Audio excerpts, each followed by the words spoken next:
Hebrew పత్రిక 10వ అధ్యాయం 38వ వచనంలో ఇలా వ్రాయబడి ఉంది, నీతిమంతుడు విశ్వాస మూలంగా జీవించును అని.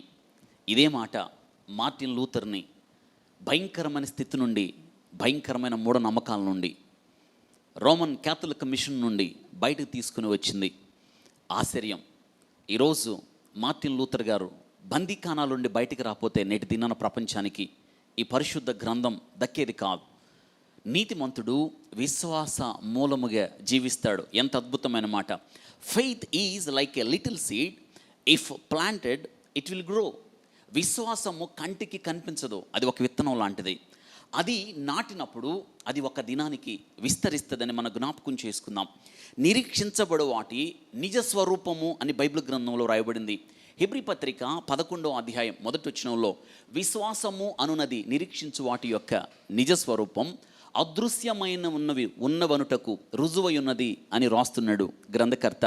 అవును, ఆలోచించండి, అదృశ్యమై ఉన్నవి, దీనిని బట్టి పెద్దలు సాక్ష్యం పొందారు అని బైబిల్ గ్రంథంలో రాయబడింది. హెబ్రీ పత్రిక 11వ అధ్యాయం 1వ వచనంలో విశ్వాసము అనునది నిరీక్షించబడు వాటి యొక్క నిజ స్వరూపమును, అదృశ్యమై ఉన్నవనుటకు రుజువై ఉన్నది అని హెబ్రీ గ్రంథకర్త రాస్తున్నాడు. నిరీక్షించబడు వాటి యొక్క నిజ స్వరూపం. నువ్వు దేన్నైతే నిరీక్షిస్తున్నావో, దేని కొరకైతే ఎదురు చూస్తున్నావో అవి ఉన్నవి అని చెప్పడానికి విశ్వాసము ఒక ఆధారమై ఉంది. కాబట్టి ఈ యొక్క విశ్వాసాన్ని బట్టి పెద్దలు సాక్ష్యం పొందారని బైబిల్ గ్రంథంలో రాయబడింది. ఆలోచించండి, పెద్దలు సాక్ష్యం పొందారు. మనందరికీ గుర్తొస్తాడు విశ్వాసులకు తండ్రి అబ్రహాం కదా. అబ్రహామును దేవుడు పిలిచినప్పుడు అబ్రహాముకి మొట్టమొదటిసారి జీవము కలిగిన దేవుడు ప్రత్యక్షమయ్యాడు. అబ్రహాం అన్నప్పుడు అవును అన్నాడు. బయలుదేరు అన్నప్పుడు బైబిల్ గ్రంథం రాయబడింది, ఎక్కడికి వెళ్ళాలో తెలియక బయలుదేరను అని. నిజంగా ఆశ్చర్యం. ఇదే విశ్వాసం అంటే. ఎక్కడికి వెళ్ళాలి అని అడగలేదు, ఎంత దూరం వెళ్ళాలని అడగలేదు, నేను వెళ్ళే స్థలంలో నాకు అన్ని వసతులు అనుకూలంగా ఉంటాయని అడగలేదు, పరిస్థితులు ఎలా ఉంటాయని ఒక్క మాట కూడా అడగలేదు, మ్యాప్ అడగలేదు, బ్లూ ప్రింట్ అడగలేదు. బైబిల్ గ్రంథం రాయబడింది, తెలియక, ఎక్కడికి వెళ్ళాలో తెలియక బయలుదేరి వెళ్ళాను. దట్స్ ద ఫెయిత్, అది విశ్వాసం. మోషే గుర్తొస్తాడు. మోషే అంట అదృశ్యమైన వాటిని చూశాడు. అతను ముందు రాజ్యం ఉంది, కాబోయే ప్రపంచ అగ్రరాజ్యం ఆ దినాల్లో ఐగుప్తుకి రాజు అవుతాడు, చక్రవర్తి అవుతాడు, కాబోయే ఫరో అవుతాడు. అతడంట బైబిల్ గ్రంథం రాయబడి అదృశ్యమైనవి చూసి బైబిల్ గ్రంథం రాయబడింది, క్రీస్తు విషయమైన నింద గొప్ప భాగ్యం అని ఎంచుకొని ఫరో కుమార్తె యొక్క కుమారుని అనిపించుకోవడానికి మోషే ఇష్టపడలేదు. That's faith.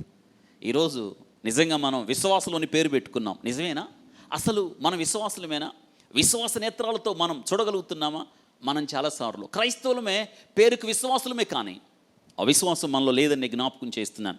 ఒక్కసారి మిమ్మల్ని మీరు పరీక్ష చేసుకోండి. విశ్వాసులు అని పేరు పెట్టుకోవడానికి మనం యోగ్యులమేనా? క్రైస్తవులని పేరు పెట్టుకోవడానికి యోగ్యులమేనా? గురి కలిగిన వారు అని పేరు పెట్టుకోవడానికి గురి ఉందా? మన దగ్గర లక్ష్యం ఉందా? ఒక తీర్మానం ఉందా? నేను జ్ఞాపకం చేస్తున్నాను. నోవా విశ్వాసమును బట్టి ఎప్పుడు అంతకుముందు వర్షం చూడలేదు కదా. జలప్రళయం అంటే ఏంటో తెలియదు, ఎప్పుడు ఒక్క చుక్క వర్షం చూడలేదు. కానీ దేవుని మాట విని నోవా అంట ఓడగట్టేశాడు. ఆశ్చర్యంగా ఉంది కదా. ఇదండి విశ్వాసం అంటే. ఈరోజు వారితో పోల్చుకున్నప్పుడు మన విశ్వాసం యొక్క స్థాయి ఎంత ఉందో ఒక్కసారి మనం ఆలోచిద్దాం.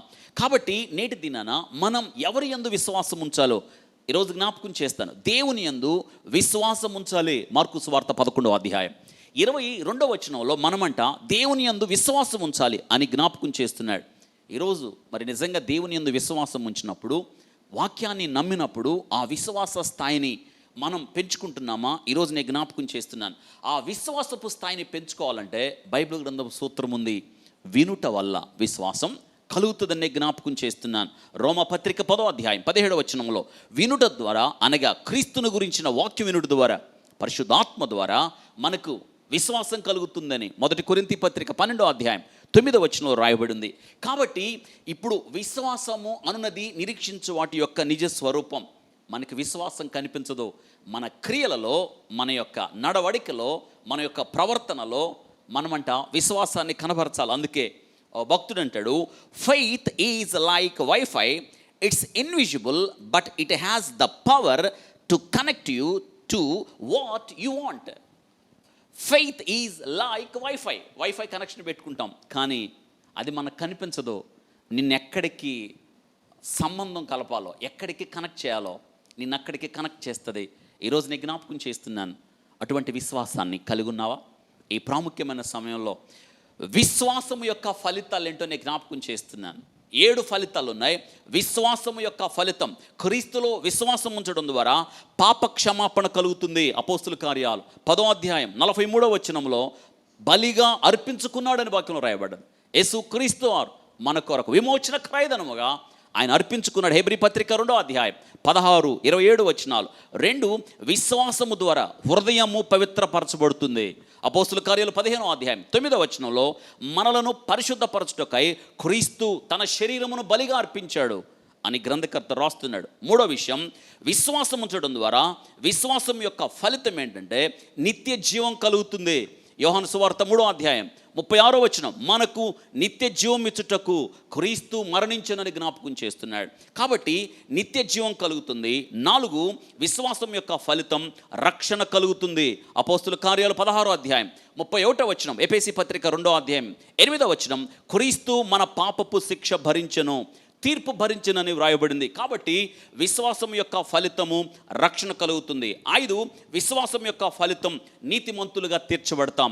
ఆయన మన అపరాధముల నిమిత్తం అప్పగించబడి మనల్ని నీతిమంతులుగా తీర్చుటకు లేపబడిన. రోమిలికి రాసిన పత్రిక 4వ అధ్యాయం 25వ వచనంలో మనమంట నీతిమంతులుగా తీర్చబడడానికి మన కొరకు యేసు క్రీస్తు వారు అప్పగించబడి ఆయన లేపబడ్డాడు. 6వ విషయం, విశ్వాసం యొక్క ఫలితం క్రీస్తునందు విశ్వాసం ఉంచడం ద్వారా మనమంట దేవుని పిల్లలం అవుతున్నాం. యోహాను సువార్త 1వ అధ్యాయం 12వ వచనంలో మనమంట ఎందరైతే విశ్వసించారో వారందరూ దేవుని కుమారులు అవడానికి ఆయన అధికారం ఇచ్చాడు. కాబట్టి ఆయన అంగీకరించి విశ్వసించి నమ్మడం ద్వారా మనం ఆయనకి పిల్లలు అవుతున్నాం. చివరిగా విశ్వసించడం ద్వారా విశ్వసించు వారి హృదయంలో క్రీస్తు నివసిస్తాడు. ఎఫెసీ పత్రిక 3వ అధ్యాయం 16వ వచనంలో విశ్వాసము ద్వారా ఆయనంట మన హృదయాల్లో నివసిస్తాడు. ఇదండి విశ్వాసం యొక్క ఫలితం. ఒక్కసారి మీ విశ్వాసాన్ని చెక్ చేసుకోండి. విశ్వాసులేనా? నిజంగా విశ్వాసము కలిగి ఉన్నావా? విశ్వాసము ద్వారా జీవిస్తున్నావా? విశ్వాసము ద్వారా దేవునితో సంబంధం కలిగి ఉన్నావా? మిమ్మల్ని మీరు పరీక్షించుకొని, ఒకవేళ ఆ విశ్వాసపు స్థాయి లేకపోతే ఇప్పుడే నీ విశ్వాస స్థాయిని పరీక్షించుకొని విశ్వాస స్థాయిని పెంచుకోవాలని ప్రభు పేరట మనవి చేస్తున్నాను. దేవుడు మిమ్మల్ని ఆశీర్వదించునుగాక.